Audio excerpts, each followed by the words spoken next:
Hello everyone, good afternoon. তোমরা সবাই কেমন আছো? আশা করি ভালো আছো, আমিও ভালো আছি। তো চলো একটা নতুন ব্লগ নিয়ে তোমাদের সামনে চলে এসেছি।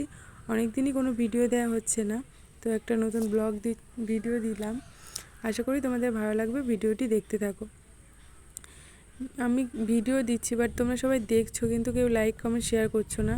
তোমরা লাইক কমেন্ট শেয়ার করো আর কমেন্টে জানাও কীরকম কী ভিডিও তোমাদের পছন্দ, সো আমি সেই রকমই দেওয়ার চেষ্টা করব। তো চলো ভিডিওটি তোমরা দেখতে থাকো। তো আমরা চলে এসেছি রাস্তায়। তো দেখো আমরা চলে এসেছি একটা মঠে, যেহেতু ছোটদার আজকে মেয়ের অন্নপ্রাশন, এখানে মানসিক আছে, তো এখানেই দেওয়া হচ্ছে ঠাকুরের সামনে। তো দেখো রাধা গোবিন্দের মন্দির, এখানে সবাই কীর্তন করছে। তো সব কিছু গুছিয়ে নিয়েছে ওরা ওরা এখানেই মুখে প্রসাদটা দেবে। তো এই যে ছোটো বৌদি দেখো খুব কান্নাকাটি করছিল, তো ওকে একটু জল খাইয়ে নিল।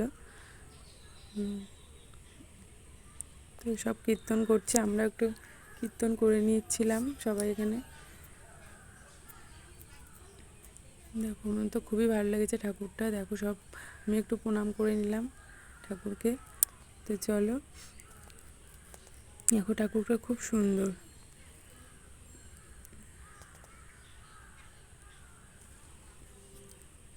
এই দেখো সব কীর্তন করা হয়ে গেছে, এবার ভোগ নিবেদন করবে, তো সবাইকে খেতে দেওয়া হবে।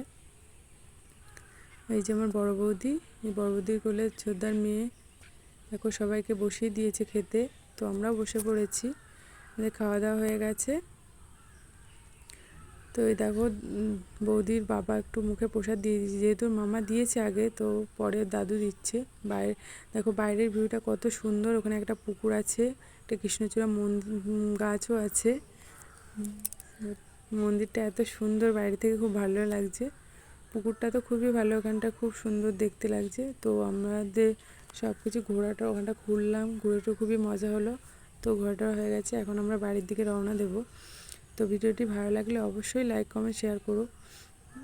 তো বাই, টাটা, তোমরা ভালো থেকো, সুস্থ থেকো।